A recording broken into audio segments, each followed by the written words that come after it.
Senhor, irmãos.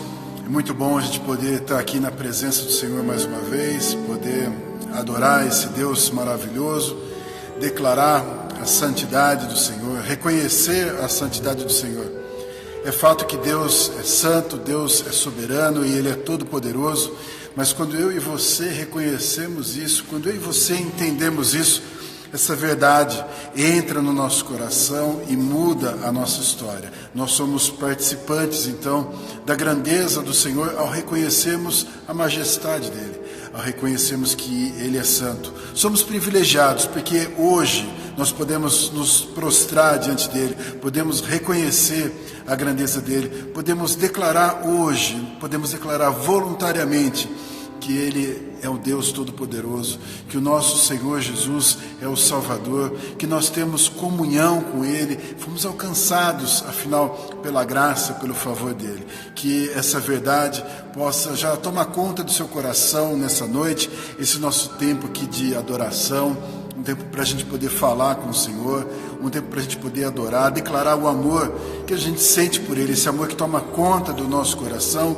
um tempo também para a gente compartilhar a palavra e um tempo para você ser um instrumento de Deus agora e convidar alguém para estar junto com a gente nesse culto, nesse tempo de adoração. Faz agora essa função de ser um canal de bênção de Deus e convida alguém para estar junto conosco, para participar desse momento tão especial. Eu quero orar por você, já orar pela sua casa nesse instante, para que a bênção de Deus esteja agora alcançando aí a sua vida, aonde você estiver, que Deus esteja tocando em você. Afinal, Ele é poderoso, Ele é misericordioso, Ele já está aí, Ele está fazendo essa obra. Então abre o seu coração para Ele, aonde você estiver. Eu quero que você agora abra o seu coração, que você feche seus olhos e esteja efetivamente na presença do Senhor. Deixa Ele fazer a obra na tua vida, amém? Senhor Deus, quero te louvar, quero te agradecer pela vida de cada um desses teus amados, ó Deus, que estão diante do Senhor nesse momento. Que esse mover do teu Espírito que nos alcança aqui possa estar em cada um desses corações agora. Que o Senhor esteja falando com cada um deles, trabalhando em cada coração. Que o Senhor esteja, Deus, consolando cada coração. Que eles possam sentir o quanto que eles são amados, o quanto que eles são especiais para o Senhor. Que o Senhor transborde, Deus, na vida de cada um deles. Esses lares representados aqui, Deus, nesse tempo, que estão te adorando, que estão te buscando, que esses lares agora sejam cuidados pela tua mão poderosa, a tua mão de misericórdia. Que o Senhor faça uma grande obra, Deus. Que esses poucos minutos que nós vamos passar aqui sejam minutos para ficar marcados na história, Pai, desses teus filhos. Que o Senhor esteja cuidando, que o Senhor esteja abençoando, fortalecendo e trazendo, Deus, grandes alegrias para a honra e glória do teu nome. Que o Senhor, Pai, seja exaltado nesse tempo. Toma a direção desse culto, desse momento que nós teremos aqui de adoração. Faz a tua obra, Deus, faz em nós, faz nas nossas vidas. Nós precisamos do Senhor, Pai, em nome de Jesus, em nome de Jesus, amém? Quero convidar você para continuar adorando ao Senhor, para continuar falando com o Senhor. Deixa Ele tomar conta do seu coração. Entra nesse ambiente de adoração, aonde você estiver. Se você puder na sua casa, estiver junto com alguém, que você possa estar adorando junto com essa pessoa. Que você se coloque na presença do Senhor. Deus com certeza vai falar com você. Amém?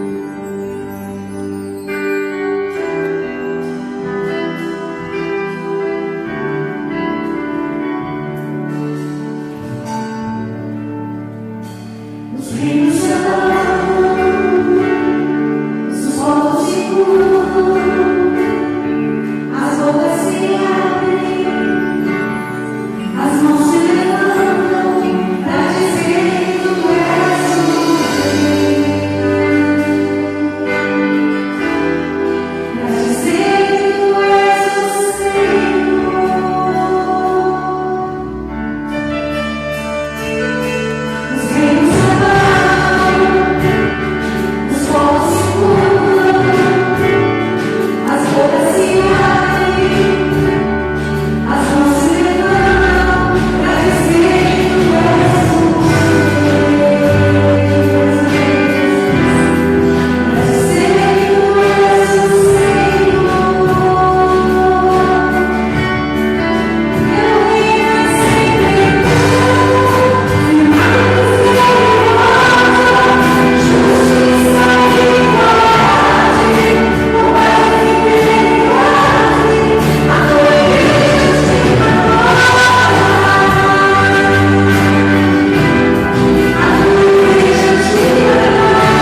maravilhoso a gente poder estar na presença do Senhor, a gente poder adorar o Senhor dessa forma, com liberdade, abrindo o nosso coração, declarando quem realmente é o Deus da nossa vida, quem dirige a nossa vida, quem conduz a nossa história. Deus com certeza está trabalhando na sua vida, aí onde você estiver, aí onde você está ouvindo agora essa ministração, adorando ao Senhor, louvando ao Senhor, Deus está fazendo uma obra aí na sua vida. Eu quero nessa noite compartilhar um texto com vocês, quero conversar com vocês rapidamente sobre uma passagem que está nas orientações de Jesus, está registrado no Evangelho segundo Mateus, capítulo 6, versículo 25 em diante. Um texto até bastante popular, bastante conhecido, mas tem algo que eu gostaria de, mais uma vez, compartilhar aqui com vocês, transmitir aqui para vocês, para que Deus pudesse estar falando conosco. Mateus 6, 25 em diante diz assim: por isso vos digo, não andeis ansiosos pela vossa vida, quanto ao que haveis de comer ou beber, nem pelo vosso corpo, quanto ao que haveis de vestir. Não é a vida mais do que o alimento e o corpo mais do que as vestes? Observai as aves do céu, não semeiam, não colhem, nem ajuntam em celeiros, contudo, vosso Pai Celeste as sustenta. Porventura não valeis vós muito mais do que as aves? Qual de vós, por ansioso que esteja, pode acrescentar um côvado ao curso da sua vida? E por que andais ansiosos quanto ao vestuário? Considerai como crescem os lírios do campo, eles não trabalham, nem fiam. Eu, contudo, vos afirmo que nem Salomão, em toda a sua glória, se vestiu como qualquer deles. Ora, se Deus veste assim a erva do campo, que hoje existe e amanhã é lançada no forno, quanto mais a vós outros, homens de pequena fé. Portanto, não vos inquieteis dizendo que comeremos, que beberemos, ou com que nos vestiremos, porque os gentios é que procuram todas essas coisas, pois vosso Pai Celeste sabe que necessitais de todas elas. Buscai, pois, em primeiro lugar, o seu reino e a sua justiça, e todas essas coisas vos serão acrescentadas. Portanto, não vos inquieteis com o dia de amanhã, pois o amanhã trará os seus cuidados. Basta ao dia o seu próprio mal. Esse trecho fala conosco a respeito de uma ansiedade que nós carregamos muitas vezes no nosso coração, que é a ansiedade do sustento, de ter o que comer, o que beber, o que vestir. E o texto traz isso como um exemplo para nós de uma aflição, de uma angústia, de uma ansiedade que muitas vezes toma a nossa vida todos os dias. Afinal, o que a gente come hoje não é para amanhã, é para hoje. O que a gente veste hoje nem sempre dura. O lugar onde nós moramos, nós temos a ansiedade de continuar tendo ele, a segurança nós queremos ter. Ou seja, são algumas situações que parece que é uma ansiedade que se renova continuamente na nossa vida. E o texto traz para nós a ideia de que nós não deveríamos ter essa ansiedade, que nós não deveríamos sentir essa ansiedade, não deveríamos sofrer por essa ansiedade. O texto diz, nas palavras do Senhor Jesus, não andeis ansiosos pela vossa vida. Agora, quando nós pensamos nisso, nós podemos olhar isso como uma orientação do Senhor para nós, mas eu pergunto para você, e como que nós vamos viver, então, efetivamente, esse se desprender da ansiedade, em especial das coisas que são do nosso dia a dia? O texto diz que os gentios, aqueles que não conhecem a Deus, que não estão unidos com Deus, não estão familiarizados com Deus, eles já têm essa ansiedade, nós não deveríamos ter.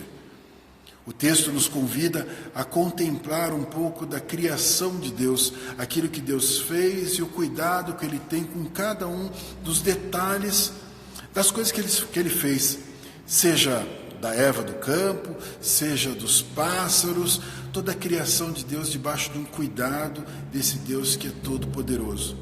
E o texto então nos leva a refletir, se Deus cuida destas coisas, não cuidará de você? Não terá então um zelo pela sua vida? Não irá sustentar o Senhor a sua vida de todas as formas? Acontece que eu e você, diferente de todas as outras coisas criadas, nós temos o livre-arbítrio, nós escolhemos, nós pensamos, nós decidimos. E pelo fato, então, de nós termos esse raciocínio, esse pensamento, muitas vezes nós somos tomados por dúvidas. Com certeza, esses seres criados, eles não passam por essas aflições que nós passamos, eles têm o sustento. A palavra diz que nós temos também o sustento, mas deveríamos descansar então. E como uma orientação, então, o Senhor traz para nós algo bastante preciso, e é sobre isso que eu quero falar com vocês, sobre o que está registrado aqui no versículo 33, onde ele diz: buscai, pois, em primeiro lugar o seu reino e a sua justiça, e todas essas coisas vos serão acrescentadas. Como numa orientação que o Senhor está dando para nós, dizendo qual é o mecanismo para recebermos as coisas, para termos então o sustento, para termos então tudo aquilo que nós precisamos, que muitas vezes é a razão da nossa ansiedade. O texto diz para nós que nós deveríamos buscar em primeiro lugar o reino e a justiça. Então, parece que existe uma fórmula para que a gente possa, então, receber efetivamente todas essas coisas que nos precisam ser acrescentadas. Lembra que o texto está afirmando que Deus realmente sustenta, que Deus realmente cuida, que Deus realmente traz para nós tudo aquilo que a gente precisa. E o texto chama a mim e a você para não andar ansioso, mas coloca para nós, então, uma direção do que nós deveríamos fazer. Qual deveria ser, então, a nossa preocupação? O texto diz: buscar em primeiro lugar, ou seja, antes de pensar em todas essas coisas, antes de pensar nesse sustento, busque em primeiro lugar o reino e a justiça de Deus. Há necessidade, então, de eu e você nos posicionarmos e entendermos o que é efetivamente buscar o reino de Deus e a justiça. Se esse é o caminho, então, para eu ter o sustento, se esse é o caminho para eu receber todas as coisas, então, o que eu preciso fazer? Entenda que o texto não está falando para você trocar a sua ansiedade, ou seja, não é para que você deixe de ter ansiedade do sustento e tenha uma ansiedade ou uma dor, uma aflição a respeito do reino e da justiça. O texto está dizendo para que você busque isso, e você vai receber estas coisas. E eu quero, junto com você nessa noite, entender que na busca do reino e da justiça, essa ansiedade é removida de dentro de nós. Nessa nossa escolha, nessa nossa caminhada, nesse nosso posicionamento, nós somos transformados ao ponto de não termos mais essa ansiedade, ou de não precisar mais ter essa ansiedade. E o primeiro aspecto, então, que eu quero falar com você é justamente a respeito do reino, porque o texto diz para nós buscar o seu reino e a sua justiça. E eu quero entender um pouco com você essa busca a respeito do reino. O que é efetivamente o reino? Que reino, afinal, eu tenho que buscar? O que é o reino? E se nós olharmos para a palavra de Deus, nós vamos ver que Jesus esteve exaustivamente pregando a respeito do reino. Jesus falava continuamente a respeito do reino. Ele trazia para nós a ideia do reinado do Senhor, o reinado do nosso Deus, o reinado do próprio Senhor Jesus, que estava sendo instaurado então na terra. A ideia de que existe um lugar onde o Senhor efetivamente é rei, e esse lugar que precisa acontecer, que precisa ser conquistado, é dentro do meu coração. Nós entendemos, nós cantamos aqui, nós louvamos, adoramos, reconhecemos a majestade do Senhor, o lugar que Ele ocupa, o lugar maravilhoso que Ele está, e ninguém pode tirar Ele daquele lugar. Agora, dentro do meu e do seu coração, é um lugar a ser conquistado. É um lugar onde efetivamente Ele quer reinar, onde Ele realmente quer ocupar a cadeira, o trono que Ele quer ocupar, é o trono que está dentro do meu e do seu coração.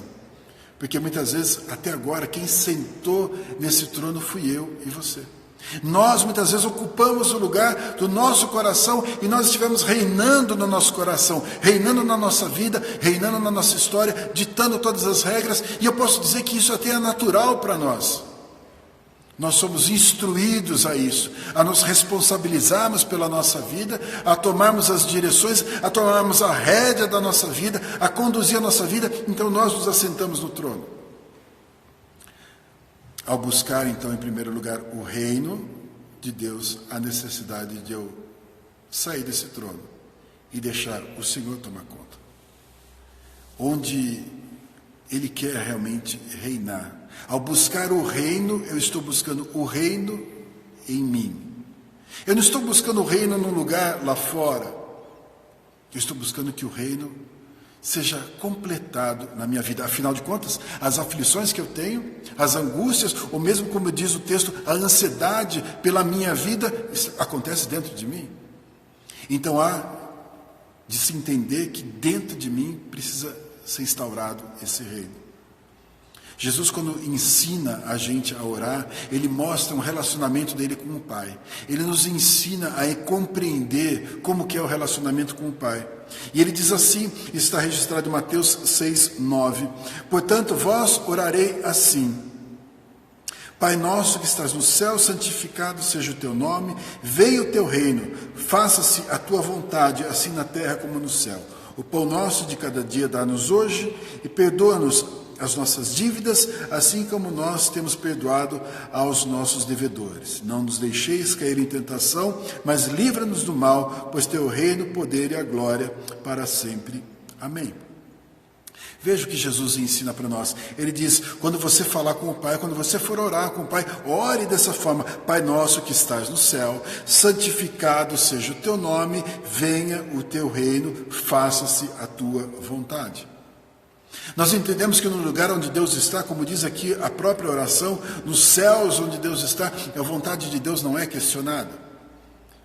Deus reina ali livremente, sem resistência nenhuma, mandando, ordenando e dando direção para os seus anjos, para os mensageiros, e isso muitas vezes nós vemos como uma manifestação do poder de Deus. Agora, dentro de nós, há de se completar esse reino de forma que a vontade do Senhor, que não é questionada lá em cima, não seja questionada aqui dentro.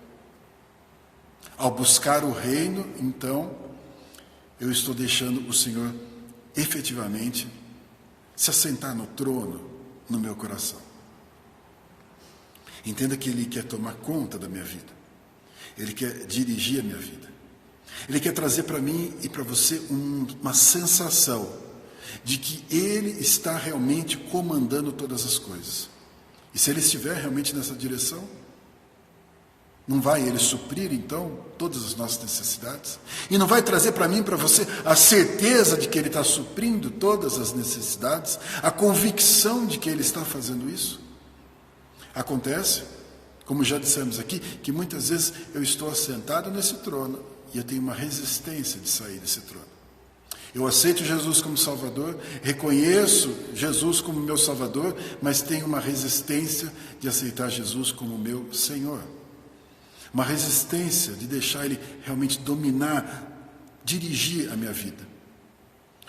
Isso requer, então, uma renúncia, requer uma mudança de postura, requer eu realmente desocupar esse trono e deixar o Senhor dirigir a minha vida, reinar na minha vida.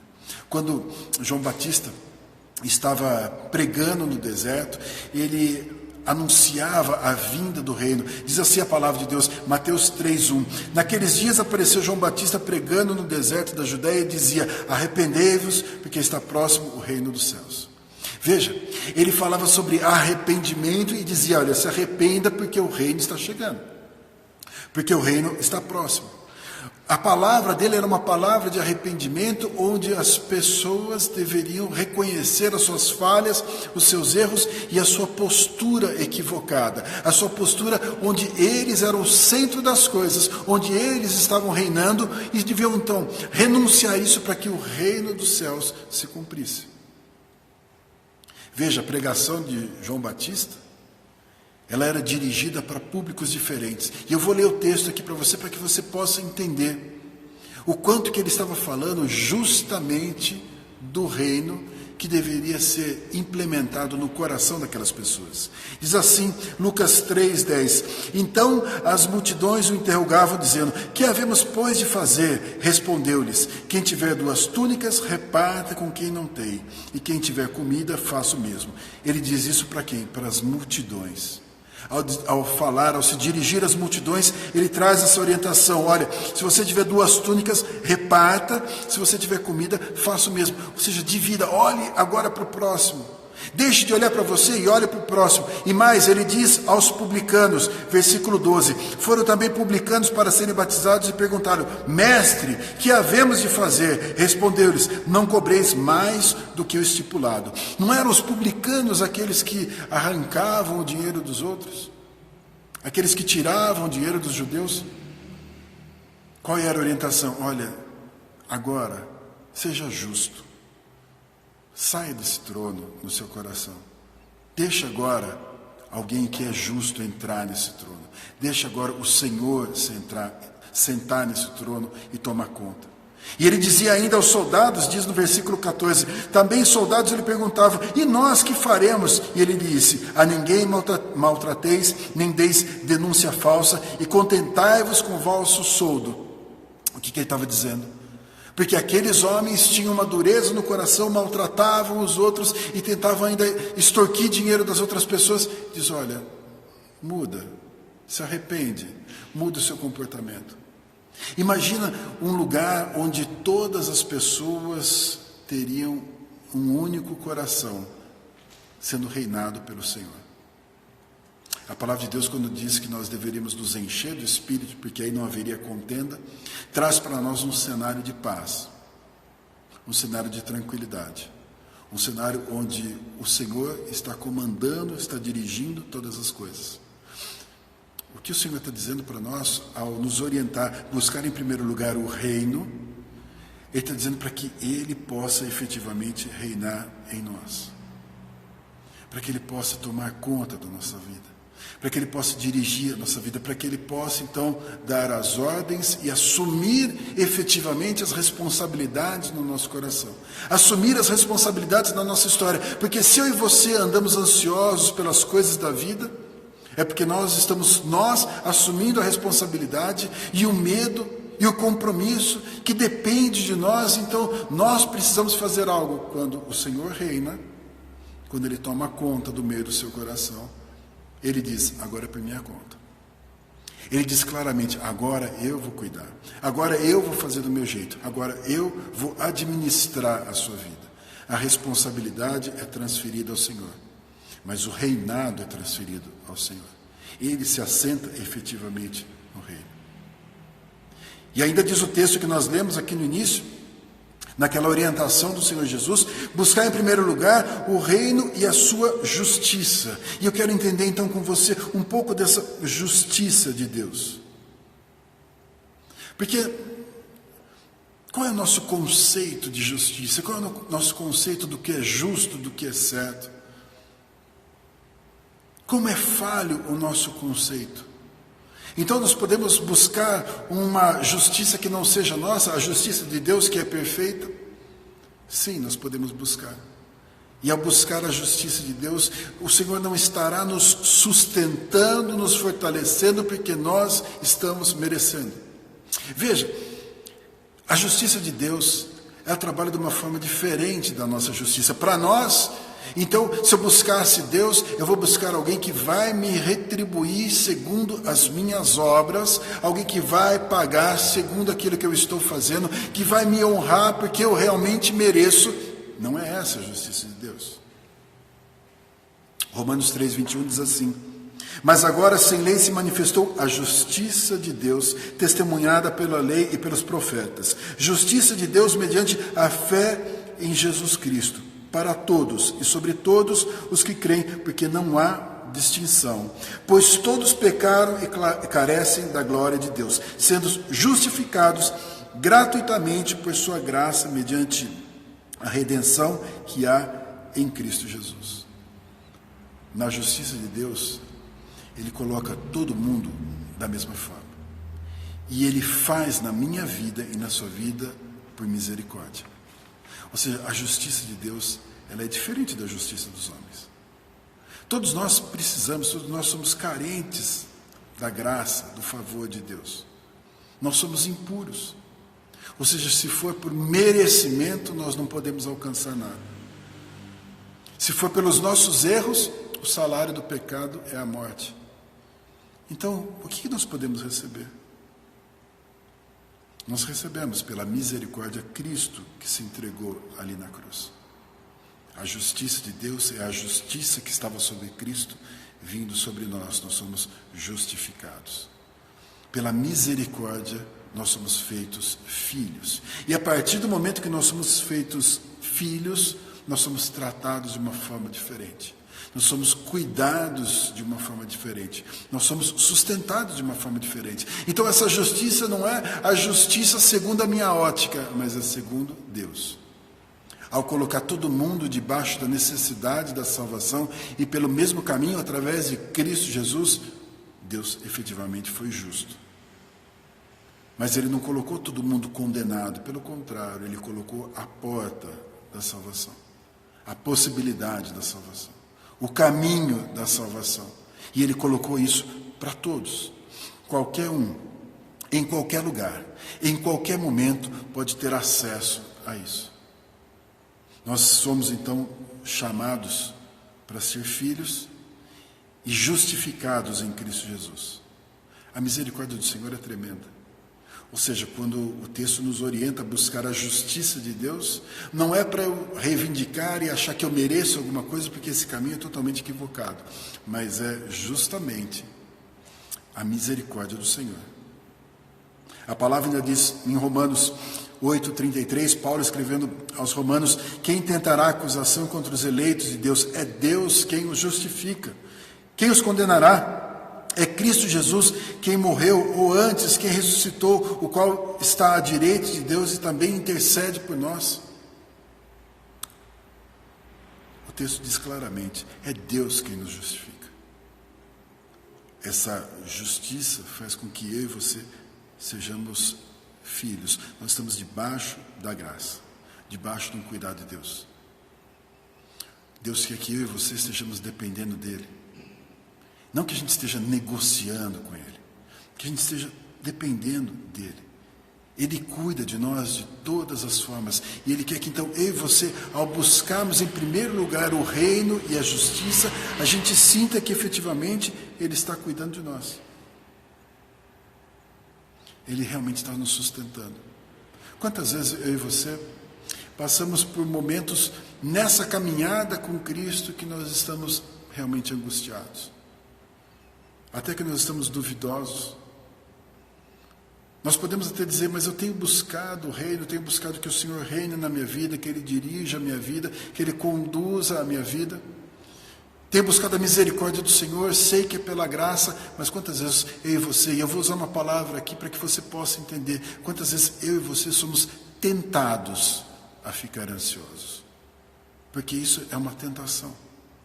Nós somos tentados a ficar ansiosos, que é a hora onde nós tiramos o Senhor do trono e nós nos assentamos e achamos que a gente tem que controlar, que a gente tem que fazer, que a gente tem que dar conta, que a gente tem que resolver, sendo que Ele espera que eu e você estejamos só entregando nossa vida para Ele, para que Ele possa realmente conduzir. Sem dúvida Ele vai nos orientar, sem dúvida Ele vai nos mostrar o caminho, sem dúvida Ele vai abrir portas para nós, sem dúvida Ele vai nos fortalecer. É tão verdadeiro que o Senhor nos sustenta de todas as formas, que o Senhor até planejou para aquele momento que eu e você estivéssemos angustiados, ansiosos, preocupados, temerosos. Sabe aqueles dias que você fala, eu não sei nem como orar, eu não consigo nem orar, eu não sei nem como falar com Deus, eu reconheço a grandeza de Deus, mas eu não tenho nem palavras. A palavra de Deus diz que nesses dias que a gente não sabe como orar, o Espírito intercede por nós. Esse Espírito que está dentro de nós, que é o próprio Deus dentro de nós, sondando todas as nossas necessidades, todos os nossos sentimentos, Ele intercede por nós com gemidos inexprimíveis, diz a palavra. Até no dia que eu e você não sabemos como orar, Ele intercede por nós. Até nesse momento, Ele está falando comigo e com você. Até nesse momento Ele está me socorrendo, me sustentando, me fortalecendo. Para que eu possa, então, viver continuamente debaixo desse cuidado de Deus, que eu possa permanecer na justiça de Deus, há necessidade de eu permanecer na fé. Porque é pela graça, lembra? Não é um merecimento, é confiar, é se apropriar, é estar grudado no Senhor, é estar preso no Senhor, é estar junto com o Senhor, crendo continuamente que Ele vai nos sustentar. Se em algum momento eu e você deixarmos de crer, se nós deixarmos de confiar, se nós formos tomados então por aquela sedução da ansiedade, que é simplesmente colocar eu e você de volta no trono, como que Deus vai agir? Como que Deus vai trabalhar na nossa vida? Como vão ser as nossas orações se eu for tomado por uma ansiedade? Se eu for tomado por essa angústia? Sem fé a gente não consegue estar na presença de Deus e permanecer na presença de Deus. Diz a palavra de Deus, de fato sem fé é impossível agradar a Deus, porque é necessário que aquele que se aproxima de Deus creia que Ele existe e que se torna galardoador dos que o buscam. Sem fé a gente não consegue estar naquele lugar. Buscar em primeiro lugar o reino de Deus e a justiça de Deus. O reino de Deus, então, para que a gente possa entender, é uma renúncia, é uma entrega, é uma mudança, é um arrependimento, é um sentimento de deixa o Senhor tomar conta, deixa o Senhor dirigir, deixa o Senhor sustentar, deixa o Senhor cuidar. Quando nós falamos, então, da justiça, para que ela se cumpra na nossa vida, para que ela efetivamente aconteça em mim, a necessidade de ter fé. Desde a salvação foi assim. Se não fosse a nossa fé, naquela história, naquela verdade, naquela mensagem da cruz, o Espírito Santo não estaria habitando em nós. Nós não seríamos salvos. Somos chamados então para ter fé continuamente. Agora imagina esse cenário em que eu e você estamos continuamente com fé. A palavra fala sobre isso. Peça, porém, com fé, e nada duvidando. Porque o que duvida é semelhante à onda do mar, impelida e agitada pelo vento. Não suponha esse homem que alcançará do Senhor alguma coisa. Homem de ânimo dobre, inconstante em todos os seus caminhos. Não sou eu e você. Eu e você somos aqueles que se achegam a Deus com fé. Se nós olharmos então o início do texto que nós lemos, diz claramente para nós: não andeis ansiosos pela vossa vida. Não fica preocupado, não fica ansioso, não fica duvidando do sustento. Busque em primeiro lugar o reino, a justiça, todas essas coisas que movem na nossa ansiedade, elas serão supridas. Deus estará cuidando, Deus estará sustentando. Entenda então quantas coisas que Deus promete para mim e para você. Quantas coisas que estão debaixo de um cuidado, de um sustento de Deus. O quanto que Ele quer fazer na minha vida e na sua vida. Talvez você já tenha tido a experiência de um dia ficar extremamente preocupado, se desgastar, se consumir, se debater, perder noites de sono, chorar e depois Deus fazer todas as coisas. Talvez nesse dia Deus tenha falado com você: eu não falei que estava cuidando de você? Eu não falei que estava sustentando? Eu não falei que eu estava com você? Usando a expressão do próprio Senhor Jesus, em momentos que Ele confrontava aqueles que estavam próximo dele, Ele diz: homem de pequena fé, por que duvidaste? Porque eu e você muitas vezes vivemos ansiosos, angustiados, se nós temos um Deus que quer se assentar no trono do nosso coração, quer dirigir a minha vida e quer trazer para mim esse sentimento de que nós somos filhos, nós somos especiais, nós somos propriedade do Senhor, fomos comprados pelo sangue de Jesus. Eu e você somos queridos. O Senhor está cuidando da minha vida e da sua vida. Então sinta isso, viva essa verdade, não ande ansioso, deixa o Senhor cuidar da sua vida, deixa o Senhor alegrar o seu coração, deixa Ele fazer essa obra na sua vida, deixa Ele continuamente assentado no trono, Ele vai fazer o melhor, e você vai viver o melhor. Você crê nisso? Quero orar por você, quero incluir nessa oração você que ainda não deixou o Senhor assentar no trono do seu coração, que isso aconteça hoje, em nome de Jesus. Pai eterno, eu coloco agora diante do Senhor todas essas pessoas, ó Deus, que nos ouvem nesse momento e que ainda não experimentaram a alegria de ter o Senhor assentado no trono do coração. Pessoas que ainda não se arrependeram, não se posicionaram e não entregaram a vida nas mãos do Senhor Jesus. Que sejam alcançados agora pelo Senhor, pelo teu favor, e possam experimentar essa alegria de um novo nascimento, da restauração, da entrega completa da vida nas mãos do Senhor. Que o Senhor olhe para essas vidas agora, Deus, que nesse momento oram comigo, e que o Senhor, pela tua misericórdia, registre, escreva o nome dessas pessoas no livro da vida. E aqueles, ó Deus, que estão me ouvindo, mas que já tiveram essa experiência com o Senhor, mas hoje continuam ainda numa jornada de ansiedade, que o Senhor, Pai, visite os corações, traga da tua paz, traga o Senhor do teu renovo, que o Senhor efetivamente se assente nesse trono, que eles deixem, que nós possamos deixar o Senhor se assentar nesse trono e reinar efetivamente, e que a gente possa viver a misericórdia do Senhor, a justiça do Senhor, que a gente possa ser justificado em Cristo Jesus, que a gente possa ser filho, e que a gente sinta o quanto que nós somos amados e cuidados pelo Senhor, que a gente possa descansar no meio da tempestade, da luta, da dificuldade, na certeza de que o Senhor é todo poderoso, e que o Senhor é todo amor sobre nós. O Senhor está cuidando das nossas vidas, que a tua bênção, Deus, nos alcance, nos renove, nos fortaleça e nos leve à tua paz. Nós dependemos do Senhor, Pai. Cuida de nós. Nos dá, Pai, a alegria no nosso coração. Em nome de Jesus. Amém? Que Deus abençoe grandemente a sua vida. Deus fortaleça na sua jornada. Que seu coração esteja realmente sendo dirigido pelo Senhor.